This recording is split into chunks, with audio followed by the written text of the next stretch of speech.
मारूफ anchor person Wasim बादामी एक पुरस्कार बीमारी में मुब्तला थे। इनके कान में घंटियां बजने की आवाजें सुनाई देती थीं।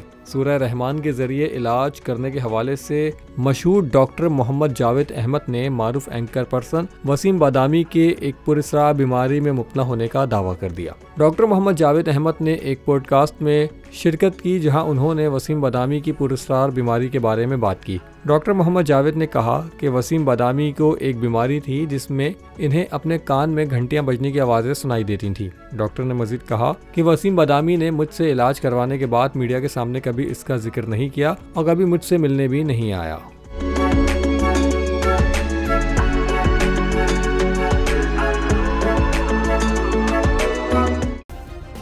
सब्सक्राइब करें और बेल दबाएं ताकि कोई खबर रह न जाए।